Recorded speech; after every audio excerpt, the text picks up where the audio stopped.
ভাবুন তো, একটি মন্দির যেখানে প্রতিদিন হাজার হাজার মানুষ আসে, কিন্তু সেই মন্দিরকে ঘিরে রয়েছে এমন কিছু রহস্য যার উত্তর আজও পুরোপুরি মেলেনি।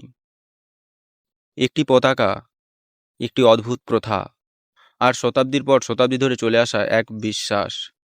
আজ আমরা জানব পুরীর জগন্নাথ মন্দিরের কিছু অবিশ্বাস্য রহস্যের কথা। ভারতের উড়িষ্যা রাজ্যের পুরীতে অবস্থিত জগন্নাথ মন্দির প্রায় 800 বছরেরও বেশি সময় ধরে এটি কোটি কোটি মানুষের বিশ্বাসের কেন্দ্র। বিশাল এই মন্দির দূর থেকেই চোখে পড়ে, কিন্তু এই মন্দিরকে ঘিরে শুধু ধর্মীয় গুরুত্বই নয়, রহস্যও কম নেই। প্রথম রহস্য হলো, মন্দিরের চূড়ায় প্রতিদিন একটি পতাকা ওড়ে, কিন্তু আশ্চর্যের বিষয় হলো এই পতাকা প্রতিদিন বদলানো হয়। বৃষ্টি হোক, ঝড় হোক কিংবা প্রচণ্ড গরম, নিয়ম কখনো ভাঙে না। স্থানীয়দের মধ্যে একটি বিশ্বাস প্রচলিত আছে, যদি কোনোদিন পতাকা পরিবর্তন না করা হয় তাহলে মন্দিরের জন্য অশুভ কিছু ঘটতে পারে। সত্যি কিনা জানা নেই, কিন্তু শতাব্দীর পর শতাব্দী ধরে নিয়মটি আজও পালন করা হচ্ছে। দ্বিতীয় রহস্য হলো, প্রতিদিন একজন সেবায়েত মন্দিরের বিশাল চূড়ায় ওঠেন।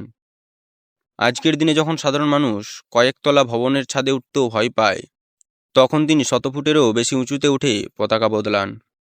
নিচে হাজার হাজার মানুষ তাকিয়ে থাকে। একটি ভুল পদক্ষেপ আর ভয়ঙ্কর দুর্ঘটনা ঘটতে পারে। তবুও বছরের পর বছর ধরে এই কাজ চলছে।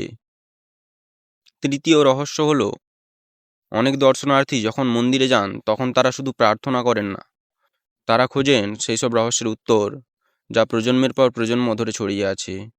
কেউ বলেন এগুলো অলৌকিক, আবার কেউ বলেন এগুলোর পেছনে হয়তো ইতিহাস, সংস্কৃতি এবং মানুষের বিশ্বাস কাজ করছে।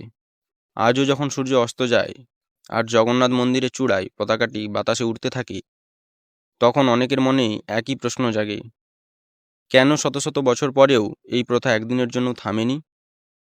কেন আজও মানুষ এই রহস্যের কথা বলে? আর সেই প্রশ্নের উত্তর হয়তো এখনও সময়ের আড়ালেই লুকিয়ে আছে। চতুর্থ রহস্য হলো, মন্দিরে যখন দরজার সামনে যাওয়া হয় তখন অনেকেই শুনতে পায় সমুদ্রের ঢেউ খেলার আওয়াজ। কিছু রহস্যের উত্তর ইতিহাস দেয়, আর কিছু রহস্য শুধু মানুষের কৌতূহলকে বাঁচিয়ে রাখে। জগন্নাথ মন্দিরের এই গল্পও ঠিক তেমনই এক রহস্য।